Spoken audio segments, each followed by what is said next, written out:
Ei pessoal, eu sou a Laila Santana. Eu vou fazer esse vídeo aqui para explicar um pouco da minha situação e falar por que eu preciso de uma cirurgia no exterior, a diferença entre a fusão alta de C0, C1, C2 em pacientes típicos que passam por trauma, como acidente, e um paciente de hipermobilidade ou Ehlers-Danlos. Eu já aviso de antemão que é um vídeo didático, então ele não tem a pretensão de ser altamente preciso em suas explicações, é mais para o entendimento mesmo geral do público. Então, é isso aí. Eu vou iniciar o vídeo agora.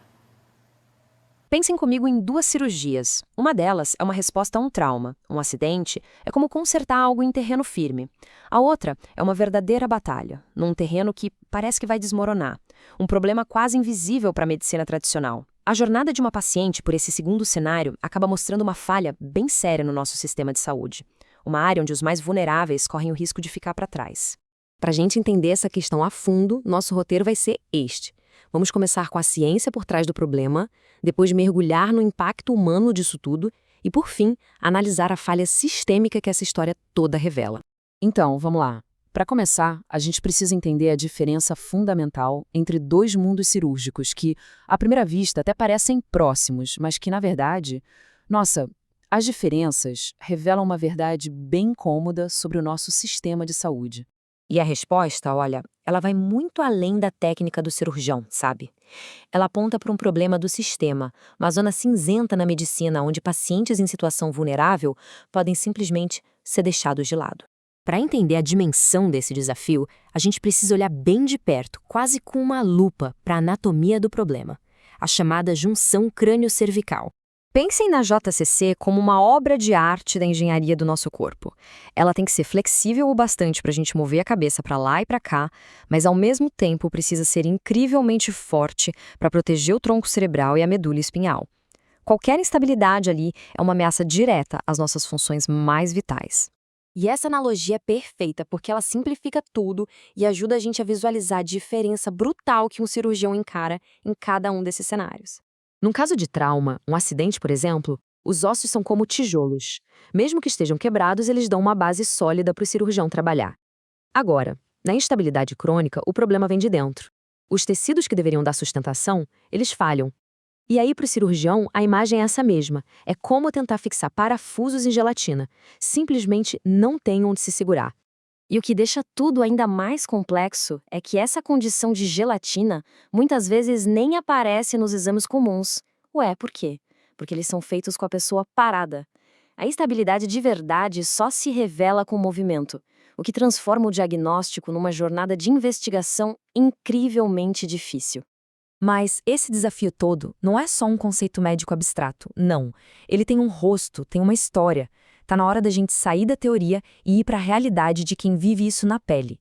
É por isso que a gente precisa conhecer a jornada da Laila Santana. Porque, como a própria Laila nos lembra, o que está em jogo aqui vai muito além da saúde.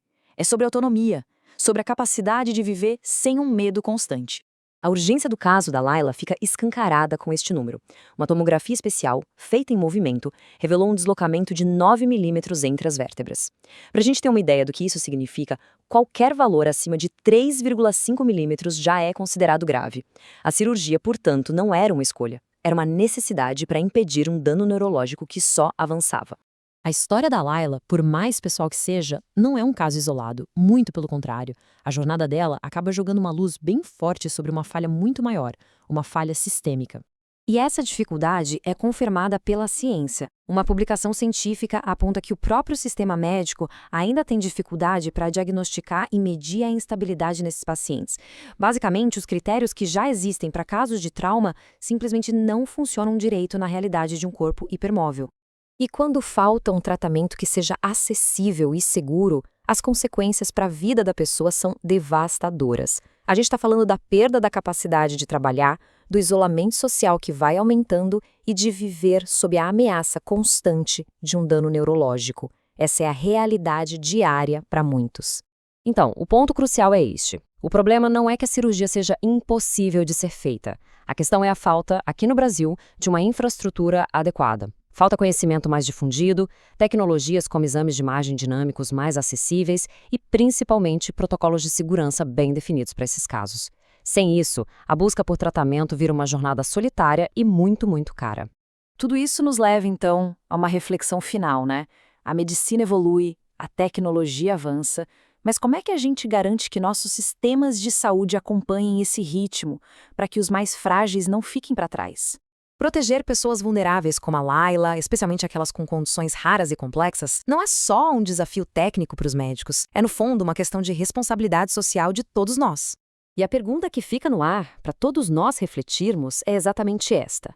Como podemos garantir que todo esse avanço da medicina, que nos traz tanta esperança, de fato não deixe ninguém pelo caminho?